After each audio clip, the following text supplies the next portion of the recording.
ہمارے ہاں تعلیم تربیت کے لیے بچوں کے اندر اخلاقی رجحانات کو اجاگر کرنے کے لیے ایک بڑا لمبا عرصہ گزرا ہے اور بڑی ایک وقی روایت ہے قصوں کی، کہانیوں کی. اس میں مختلف بڑے بڑے لوگوں نے کتابیں بھی لکھی ہیں. اس میں بڑے سبق آموز قسم کے قصے ہوتے ہیں.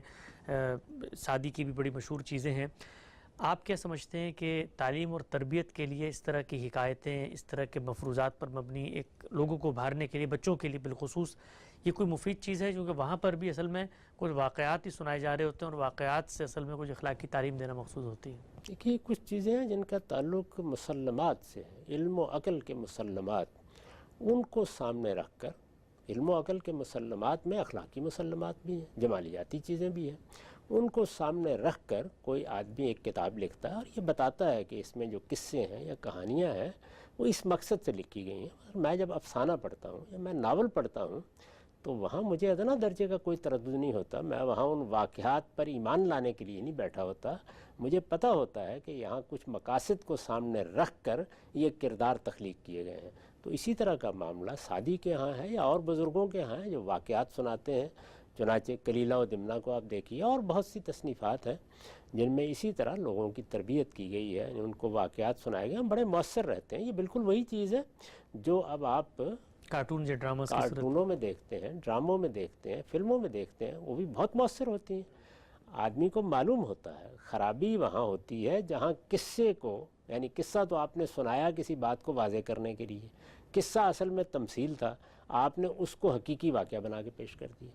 تو یہ چیز ہے جو خرابی کا باعث بنتی ہے. ورنہ اگر آپ یہ بتائیں لوگوں کو کہ یہ قصہ ہے جو سنایا جا رہا ہے، سعدی کی گلستان بوستان کو پڑھتے ہوئے کبھی خیال بھی نہیں ہوتا کہ وہ اس طریقے سے آپ کو کوئی بات بتا رہے ہیں. ہر شخص کو معلوم ہوتا ہے کہ انہوں نے ایک نتیجہ نکالنا ہے. یا مثنوی مولانا روم میں اس طرح کے فرضی قصے بہت ہوتے ہیں. تو فرضی قصے در حقیقت وہی عمل ہے جو ہمارے ہاں ڈرامے میں، تمثیل میں، اسی طرح سے فلم میں اور چیزوں میں ہو رہا ہے. اس میں کوئی غلطی کی بات نہیں. نقطہ واضح ہوا. ہم سب آگے بڑھاتے ہیں. ایک بڑا دلچسپ سوال ہم سب آپ کی خدمت میں رکھنے جا رہا ہوں. یہ پوچھا گیا ہے کہ جی ہمارے ہاں اس وقت بہت زیادہ کھانے کا ایک رجحان ہے. دنیا بھر میں جو اوبیسٹی ہے وہ بھی بڑھ رہی ہے. ہم امریکہ میں رہتے ہیں، یہاں تو بہت زیادہ اس کا رجحان نظر آتا ہے. انہوں نے پوچھا کہ قیامت کے دن اللہ تعالیٰ باقی اعمال کا، علم کا جو امتحان ہے اس پہ سوالات ہوں گے. کیا اس بارے میں بھی سوال ہوگا کہ تمہارا اللہ تعالیٰ نے ایک حد مقرر کی تھی لیکن تم نے اس سے زائد کھانا کھایا اور اس کے نتیجے میں تم بالکل جس کو کہتے ہیں موٹاپے کی بیماری کا شکار ہو گئے؟ تو کیا یہ بھی کوئی حساب و کتاب کے معاملے میں آئے گی بات؟ دیکھیے، اللہ تعالیٰ نے اس میں بڑی واضح لائن کھینچ دی ہے، اور وہ یہ ہے کہ اگر تو کوئی اخلاقی پہلو ہے اس کے لیے ہم قیامت میں جواب دیں ہیں. اگر دنیا میں ہم نے کوئی غلطی کی ہے، مثلا حفظان صحت کے اصولوں کا خیال نہیں رکھا، اللہ کی کسی نعمت کو اس طرح استعمال کیا ہے کہ خود ہمارے لیے خرابی کا باعث بن گئی، تو اس کے نتائج دنیا میں انسان بہت لیتا ہے. دنیا بھی ایک محشر ہے اور یہاں بھی ہر وقت مکافات ہو رہی ہے. جو دنیاوی قوانین ہیں وہ یہاں نتیجہ خیز ہوتے ہیں، بڑا مشکل ہوتا ہے ان کی نتیجہ خیزی سے بچنا. تو یہ دونوں چیزیں بیک وقت کام کر رہی ہیں. ہاں، البتہ کسی شخص کے کھانے پینے میں بے اعتدالی نے اگر اس کے معمولات پر اثر ڈالا ہے، اگر اس سے اس کی دینی زندگی میں کوئی چیز مجروح ہوئی ہے، تو وہ خود بخود نتیجہ خیز ہو جائے گا. اچھا. یعنی اگر اس نے کھا پی کے سونے کا طریقہ اختیار کیا اور اس طرح نمازوں سے محروم رہا ہے، نوافل سے محروم رہا ہے، تو یہ محرومی اثر انداز ہو رہی ہے. تو اس میں یہ طریقہ ہے. یعنی یہ اللہ تعالیٰ کو یہ ضرورت نہیں ہے کہ وہاں کھڑا کر کے ان چیزوں کا حساب لے. وہ حساب اصل میں ہر وقت خود ہی ہو رہا ہے. اس کے کچھ پہلو وہ ہیں جو دنیا سے متعلق ہیں، اس کا نتیجہ دنیا میں سامنے آ رہا ہے. کچھ پہلو وہ ہیں جن کا تعلق آخرت سے یا آخرت کی تیاری سے ہے، اس پر اثر انداز ہو رہے ہیں. تو وہاں بھی نتیجہ نکل رہا ہے، یہاں بھی نتیجہ نکل رہا ہے. اچھا، ہم سب کہ آپ کا تجربہ کیا ہے؟ کیا اگر آدمی اپنی لائف کو کھانے پینے میں مثلا ڈسپلن نہ کرے تو کیا دینی جو اس کی شخصیت اور تشخص ہے اس پر بھی اثر پڑتا ہے اس کا؟ کسی بھی چیز میں اگر آپ نظم پیدا نہ کریں، اس لیے کہ دنیا کی زندگی میں آپ کو اپنے آپ کو قاعدے میں رکھنا ہے. قاعدے میں نہیں رکھیں گے تو پھر خواہشات کے اسیر ہو جائیں گے. جذبات کے ہاتھ میں لگام دے دیں، خواہشات کے ہاتھ میں لگام دے دیں، شہوت کے ہاتھ میں لگام دے دیں تو آدمی بالکل جانور بن کے رہ جاتا ہے. تو اس لیے سب سے بڑی چیز یہی ہے کہ علم و عقل کی روشنی میں زندگی بسر کی جائے.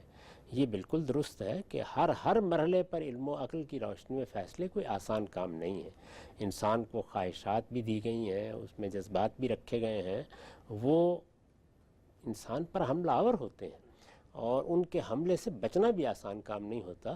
لیکن اتنی ہی غیر معمولی چیزیں انسان کو علم اور عقل اور ارادے کی صورت میں بھی دی گئی ہیں، ان کا اگر استعمال کرے گا تو اس سے ڈسپلن پیدا ہوگا، نظم پیدا ہوگا، کھانے پینے میں نظم پیدا کرنا، سونے میں نظم پیدا کرنا، اسی طرح سے کام میں نظم پیدا کرنا، اس کے اوقات کا لحاظ رکھنا، کتنا کام کرنا ہے کتنا نہیں کرنا، یہ سب چیزیں ضروری ہیں۔ یہ پہلے دن سے بچوں کو سکھانی چاہیے تاکہ وہ پوری زندگی نظم و ضبط کے ساتھ بسر کریں۔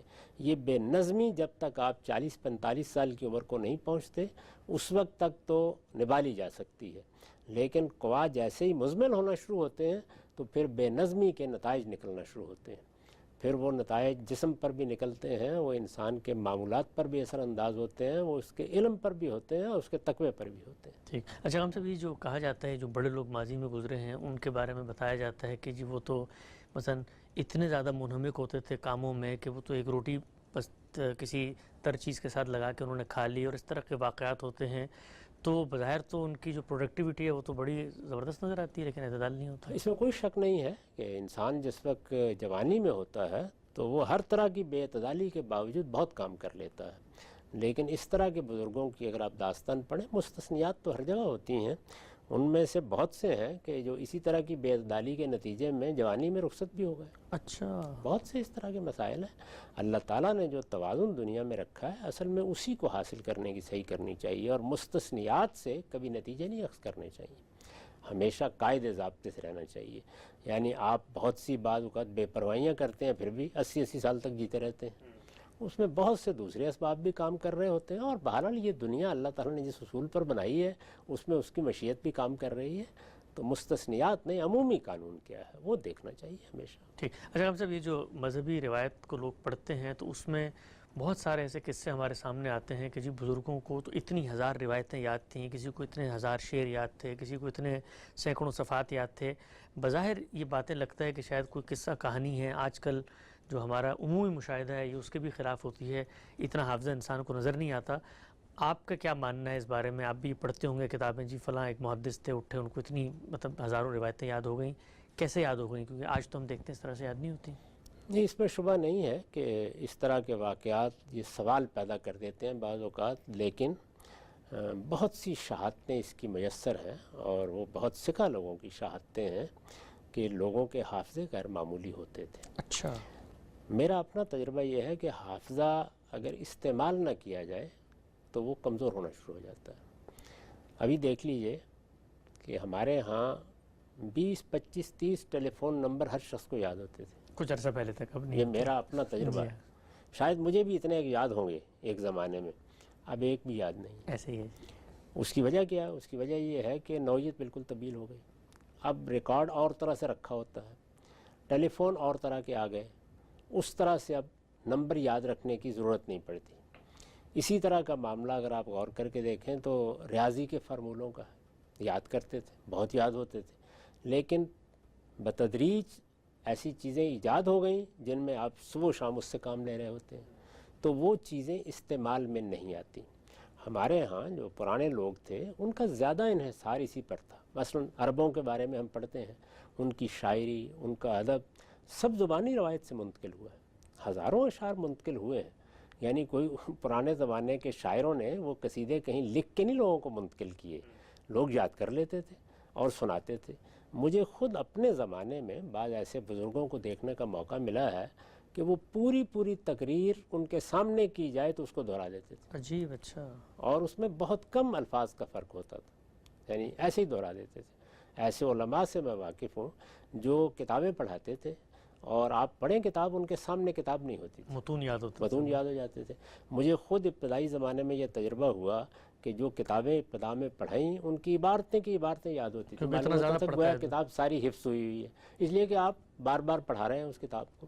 تو یہ آپ نے کس حد تک متعلق رکھا ہے اپنے آپ کو اور کتنا اشتغال ہے آپ کا، اس کا بڑا اثر ہوتا ہے۔ انسان کو اللہ تعالیٰ نے بڑی غیر معمولی صلاحیتیں دی ہیں، پھر ان صلاحیتوں میں فرق بھی ہوتا ہے۔ یعنی بعض لوگوں کا حافظہ بہت غیر معمولی ہوگا، بچوں کو دیکھ لیجئے، ان میں بعض ہوں گے جن کے ہاں ذہانت بڑی گہری ہوگی، تجزیہ بہت گہرا کریں گے، فکر بڑا گہرا ہوگا، اور بعض ہوں گے جن کا حافظہ بہت غیر معمولی ہوگا، وہ فر آپ کو 10 چیزیں ان کو بتائیں سنا دیں گے۔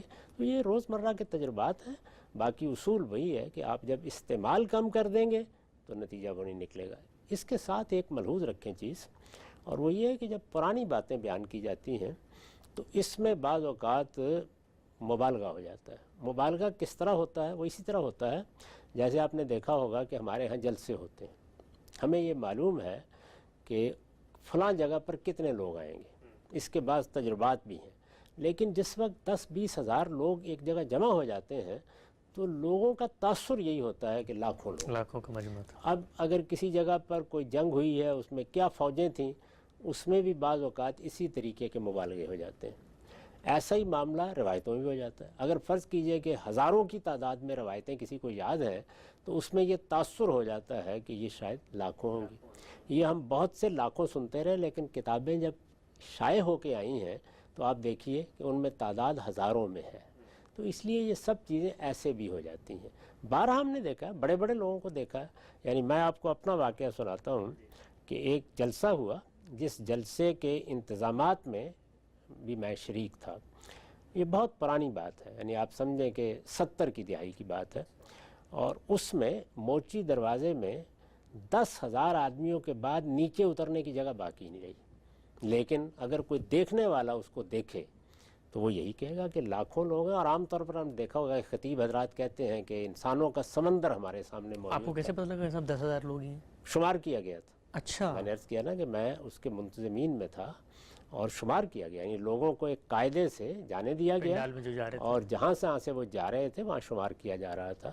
10,000 لوگوں کے بعد ہمارے لیے نیچے پاؤں رکھنا مشکل ہو گیا تھا۔ یہ بات بعض اوقات لوگوں کو باور نہیں آتی، لیکن حقیقت یہی ہے کہ تاثر ایسے ہوتا ہے، ایک بڑا مجمع جب آ جاتا ہے تو تاثر ایسے ہی ہوتا ہے کہ جیسے لاکھوں کی تعداد میں لوگ ہیں۔ یہ آپ نے دیکھا نہیں ہے کہ جس وقت ہمارے لیڈر حضرات تقریر کر رہے ہوتے ہیں، لاکھوں لوگ ہیں، پورا شہر نکل ٹھاٹھے آیا مارتا ہوا ہے، سمندر ٹھاٹھے مارتا ہوا سمندر ہے، اس کے بعد جب حقیقی رپورٹس آنی شروع ہوتی ہیں تو معلوم ہوتا ہے کہ 2,000 لوگ تھے، 3,000 لوگ تھے، 5,000 لوگ تھے، اس سے زیادہ نہیں ہوتے۔ یہ چیز ماضی میں بھی ہو جاتی ہے۔